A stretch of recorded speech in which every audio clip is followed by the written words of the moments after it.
Olá a todos, sejam bem-vindos mais uma vez a mais um encontro da disciplina Instituições de Direito Público e Privado da graduação em Administração Pública na modalidade à distância da Universidade Federal de Mato Grosso do Sul.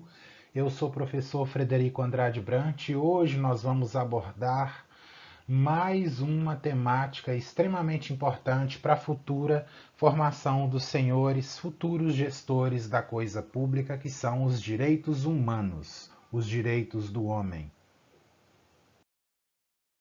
Bom, no que tange ao desenvolvimento histórico dos direitos humanos, cumpre no momento salientar que tais direitos eles não foram criados todos de uma vez. Eles foram criados ao longo da história, em momentos históricos específicos, ou seja, em cada momento histórico distinto, através do que nós conhecemos hoje como gerações, ou seja, existem gerações de direitos humanos e são 4 as gerações dos direitos humanos. Numa concepção mais simples ou simplista, esses direitos humanos eles podem ser compreendidos como as prerrogativas mais importantes que o homem, que o ser humano necessita para viver em sociedade, para relacionar-se em sociedade e relacionar-se com o Estado. Eles se consubstanciam como sendo um conjunto de normas e princípios de cunho moral que estão localizados nas constituições ou nas declarações internacionais realizadas por organismos internacionais e indispensáveis ao Estado democrático de direito, no que se refere à proteção do homem e à efetivação dos direitos e garantias mais importantes da humanidade. Uma característica principal desses direitos humanos é que eles foram criados como uma forma de frear a atuação estatal, ou seja, de frear o poder estatal, visando exclusivamente garantir os direitos, assim como as garantias fundamentais de todos os homens. Existem os direitos econômicos e sociais além dos direitos humanos, que são baseados no trabalho e na fundamentação em uma sociedade justa, em que não existe exploração nem econômica nem política e que vão impedir a participação plena dos cidadãos no processo político.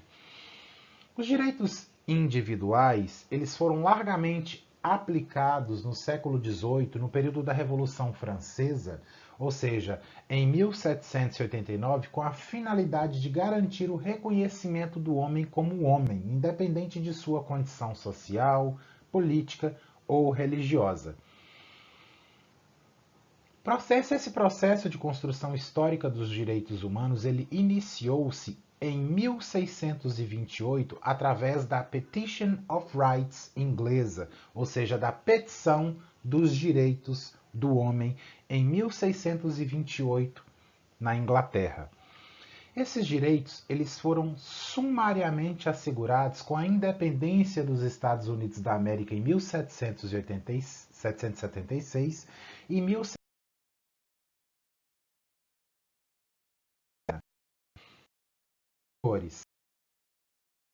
pelo início do processo de direitos humanos em 1620 na Inglaterra e, mais de um século depois, a criação de outros direitos humanos com a independência dos Estados Unidos da América só vem a confirmar aquilo que eu disse no slide anterior, quando eu afirmei que os direitos humanos eles foram construídos paulatinamente ao longo da história.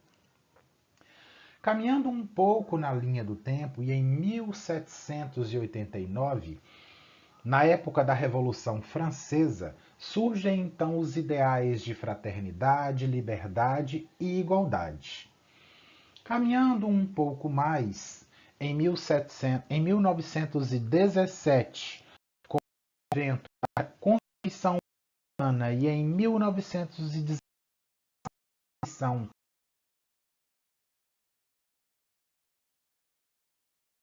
dos da sociais, acabei de afirmar, eles sofreram forte influência dessas duas constituições, tanto a americana quanto a Constituição Alemã de Weimar, que foram constituições sociais e que elevaram no plano internacional, como dentro do México e dentro da Alemanha, então esses direitos sociais considerados como coletivos. Já em 1948, com o advento da Declaração Internacional dos Direitos Humanos, em virtude das atrocidades ou das barbáries praticadas na Segunda Guerra Mundial, como, por exemplo, a apuração da raça ariana, foram retomados esses ideais da Revolução Francesa de igualdade, de liberdade e fraternidade, e esses, então, eles foram difundidos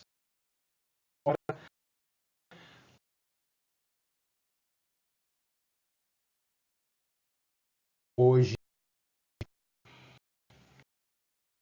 Fabuladas a criação paulatina dos direitos humanos, nós passamos a analisar então as e as polêmicas.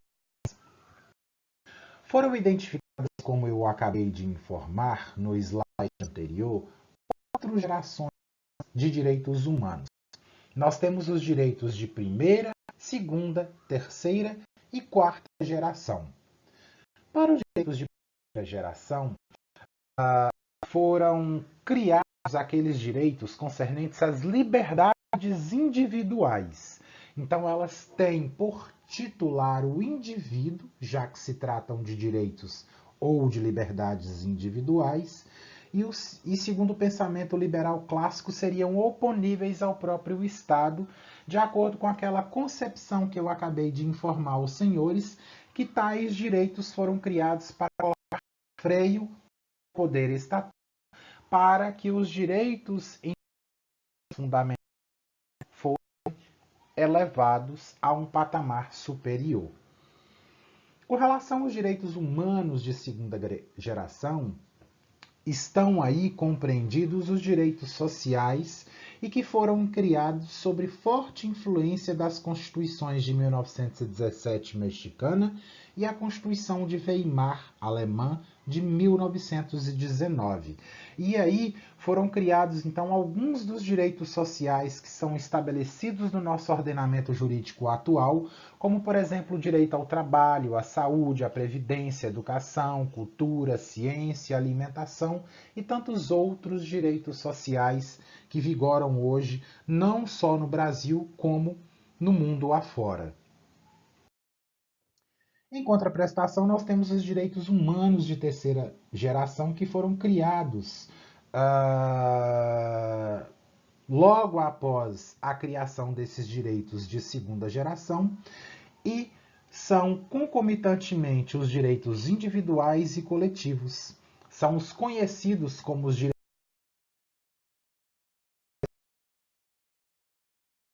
por assim por família, o povo, ou como uma nação.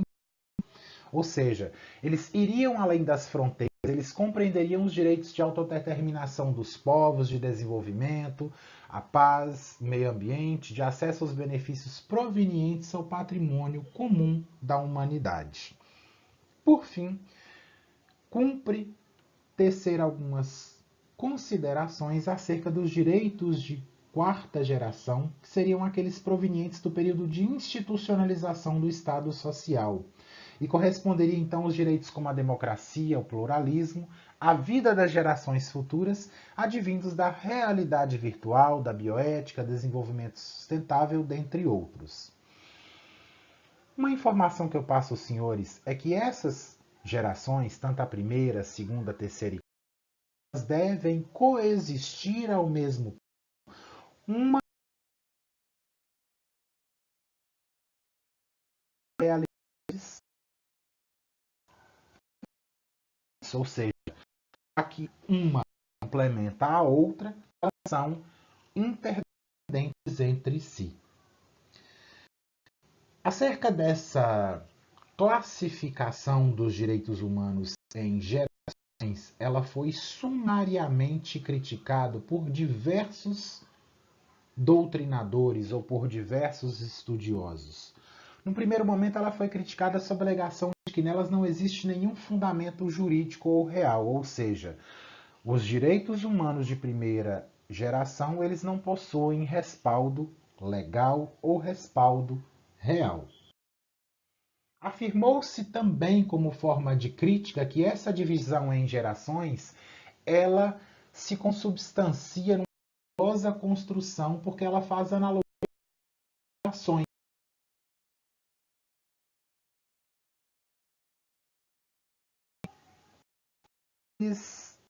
anulariam as ações anteriores, ao contrário do que eu informei, ou seja, a partir do momento em que se cria uma segunda geração, essa segunda geração anularia a primeira.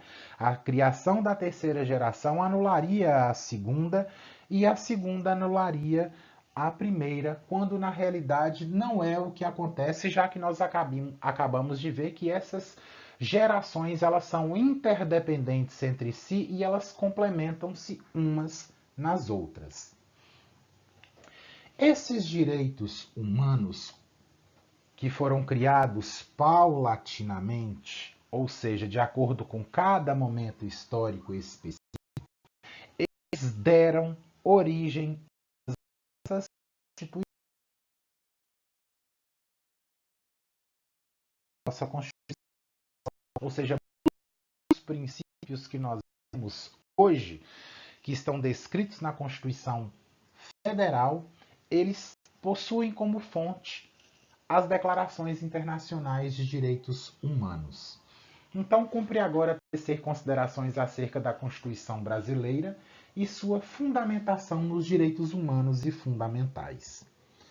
Cumpre nesse momento informar que a dignidade da pessoa humana, ela indica que o sujeito de direitos ele possui um campo de direito subjetivo fundamental, que visa assegurar as liberdades individuais frente ao Estado. O que significa dizer isso? Significa dizer que a Constituição elencou alguns direitos considerados como individuais, fundamentais, para fazer frente ao Estado, ou seja, diminuir a atuação do Estado e garantir dessa maneira os direitos individuais e coletivos. Ademais, essa dignidade da pessoa humana ela vai assegurar que não ocorra uma redução da condição humana, ou seja, que sejam violados os direitos mais importantes dos seres humanos. Então, o homem vai ser considerado um fim em si mesmo e jamais um meio para alcançar um determinado fim. Essa dignidade da pessoa humana de que nós tratamos agora, ela foi elencada, como eu disse na aula passada, como um dos fundamentos da República Democrática do Brasil, da República Federativa do Brasil, de tão importante que ela é. Há de se ressalvar ainda que nem todos os direitos fundamentais são válidos universalmente, ou seja, não são considerados válidos para todos os cidadãos. Como, por exemplo, os direitos sociais no que diz respeito ao direito do trabalho. Existem pessoas que vão ser regradas pela CLT, mas somente serão regradas por essa CLT as pessoas que trabalham com carteira assinada. Ora, se não existem pessoas que trabalham com carteira assinada, obviamente esses direitos não serão válidos para essas pessoas, a não ser que elas estejam inseridas, consequentemente, nessa categoria. Então, alguns direitos humanos ou alguns direitos individuais e coletivos, eles são válidos somente para uma determinada classe social específica, como eu acabei de informar, os direitos cabíveis aos homens trabalhadores. Uma importante distinção que se faz aqui agora é acerca dos direitos humanos e dos direitos fundamentais. Eu considero como direito humano aquilo que é fruto das declarações internacionais num patamar internacional. E direitos fundamentais são aqueles direitos que estão previstos internamente dentro de uma nação. Então vejamos algumas considerações que foram colocadas, como por exemplo, a expressão direitos humanos ainda, e até por conta de sua vocação universalista, supranacional, é empregada para designar pretensões de respeito à pessoa humana inseridas em documentos de direito internacional. Então, como eu acabei de informar, eu vou utilizar a expressão direitos humanos no plano internacional. Já a locução ou a expressão direitos fundamentais, ela é reservada para os direitos relacionados com as posições básicas das pessoas dentro dos diplomas normativos de cada estado, ou seja, os direitos.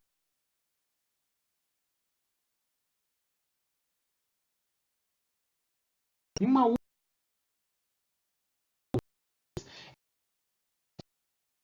de habilidade, ou seja, aplicadas devem ser de exemplo para facilitar esse entendimento. Nós temos direito à vida. A nossa vida, ela não encontra-se ligada, ela não encontra-se astrita a nenhuma ação. A pessoa tem direito a viver simplesmente por ela ser humana. Ninguém pode tirar a vida de outra pessoa, pelo menos em tese.